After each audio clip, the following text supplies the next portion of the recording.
Chers amis, je poursuis ma réflexion sur le thème de l'œuvre charismatique de l'Esprit Saint.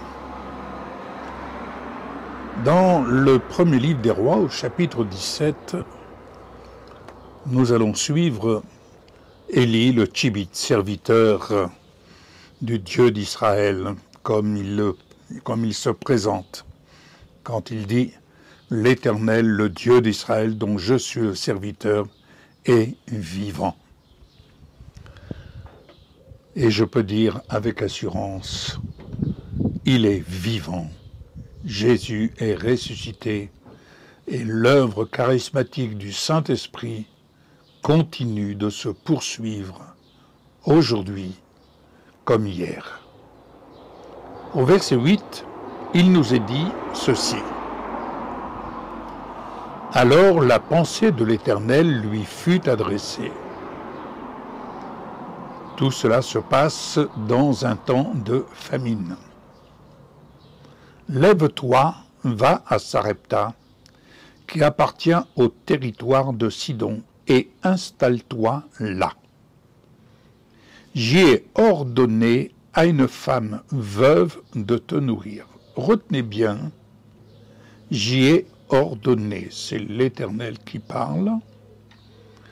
Il a ordonné à une veuve de le nourrir. Il se leva et partit à Sarepta. En arrivant à l'entrée de la ville, il vit une femme veuve en train de ramasser du bois. Il l'appela et dit « Je t'en prie, va me chercher un peu d'eau dans une cruche afin que je boive. » Et elle alla en chercher. Il l'appela de nouveau et dit « Je t'en prie, apporte-moi un morceau de pain dans ta main. » Elle répondit « L'Éternel ton Dieu est vivant, mais je n'ai rien de cuit. Je n'ai qu'une poignée de farine dans un pot et un peu d'huile dans une cruche. Je suis en train de ramasser 2 morceaux de bois, puis je rentrerai et je préparerai cela pour mon fils et pour moi. Nous le mangerons, après quoi nous mourrons. » Élie lui dit, « N'aie pas peur, rentre et fais comme tu l'as dit. Seulement, prépare-moi d'abord avec cela un petit gâteau et apporte-le-moi. Ensuite, tu en feras pour ton fils et pour toi. En effet, voici ce que dit l'Éternel, le Dieu d'Israël.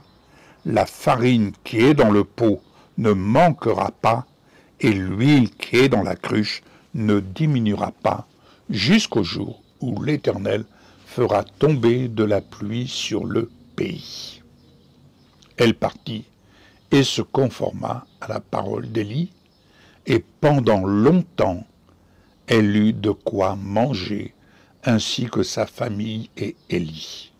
La farine qui était dans le pot ne manqua pas, et l'huile qui était dans la cruche ne diminua pas, conformément à la parole que l'Éternel avait prononcée par l'intermédiaire d'Élie. Lorsque nous nous sommes engagés à œuvrer dans la mission, c'est-à-dire à nous rendre là où le Seigneur nous appelait à servir, mon épouse et moi, nous étions convenus que s'il arrivait que les provisions venaient à manquer, puisque nous vivions sans ressources, des ressources limitées, dirons-nous, mais si nous ne pouvions pas faire face à nos besoins, je rechercherai une activité de telle sorte que je puisse continuer là où le Seigneur nous avait placés, car nous étions assurés que c'était là que le Seigneur nous avait placés. Et il arriva qu'un jour, je suis rentré le midi de mon travail à la mission, et mon épouse me dit « Chérie, voilà ton repas, un verre d'eau. Les enfants avaient eu leur repas, et quant à moi et à mon épouse, nous étions là devant un verre d'eau. Devant ce verre d'eau, on a vite fait le tour. Soit je me laisse emporter dans ma chair en disant j'ai manqué le but, je ne suis pas à la bonne place, j'ai échoué. Non, non, non, non, non, non. Seigneur, je veux te remercier pour ce verre d'eau. C'est mon repas, mais je te rends grâce pour ta fidélité. Je ne doute pas de ta fidélité, de ton action. Je te dis toute ma reconnaissance pour cette situation devant laquelle je suis. Je veux me tenir devant toi comme ayant une table garnie. Amen. Un quart d'heure plus tard environ, quelqu'un sonne à notre porte. C'était un frère de l'Église qui n'était pas au courant de notre situation à laquelle nous étions confrontés. Il est arrivé avec un colis de victuailles pour 8 jours. Son épouse était dans le jeûne et la prière. Et peu avant midi, elle reçut l'ordre. Elle reçut l'ordre. Comme ici, j'y ai ordonné à une femme veuve de te nourrir. Elle reçut l'ordre et elle s'empressa de dire à son mari, prépare vite un colis pour nos bien-aimés, Yves et Michel, et il faut leur porter, ils sont dans un besoin urgent. Le Seigneur me donne cet ordre. Et nous avons reçu des victuailles pour une semaine.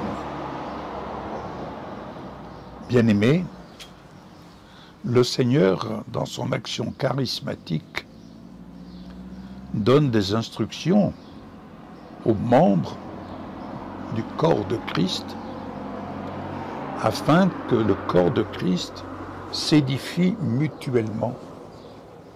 Cette situation de famine qui avait été proclamée par le prophète Élie sur une inspiration, sur un ordre, une directive de Dieu, montre que, en toutes circonstances, que ce soit pour cette veuve, où Élie va l'amener sur le terrain de la foi, sur le terrain du miracle de Dieu, qu'elle ne voyait pas, puisqu'elle dira « Nous allons faire comme tu le dis, nous allons manger, et après quoi nous mourrons. » Voilà, pour elle, la finalité de ce qui allait suivre lorsqu'Élie lui demande de lui faire d'abord un petit gâteau. Mais lorsque Dieu donne un ordre et qu'il réunit dans son attraction divine 2 êtres, un prophète, un serviteur, une veuve, eh bien, c'est pour manifester, pour démontrer toute sa puissance, toute sa fidélité. Il est le Dieu des miracles. Alors, bien-aimés, si vous veniez à traverser une situation ou à faire face à une situation, soyez à l'écoute. Dieu, dans sa grâce infinie, donne des ordres, il donne un ordre, parce que son action charismatique est toujours en activité avec le Saint-Esprit.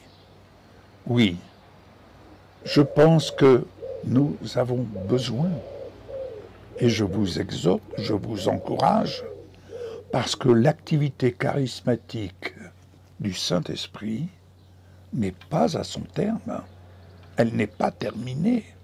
bien plus, elle se poursuit dès l'instant où nous acceptons de vivre et de vivre la vie de Jésus-Christ en tant que membre de son corps glorifié. Alors, je ne sais pas quel est l'ordre que le Seigneur pourrait vous donner, cela ne m'appartient pas, mais en tout état de cause, soyez attentifs à l'attraction que Dieu opère de manière à manifester dans l'action, à manifester sa fidélité, sa présence au nom de Jésus. Que Dieu vous bénisse, soyez fortifiés. Je sais que vous allez vous poser des questions, mais posez-vous les bonnes questions et surtout, écoutez dans votre cœur le Saint-Esprit qui est là présent parce qu'il a fait de vous, ou il désire faire de vous, si cela n'est pas fait, le temple du Dieu vivant, et que vous puissiez dire l'Éternel, le Dieu d'Israël, dont je suis le serviteur, la servante, est vivant. Amen. Bon courage. À bientôt.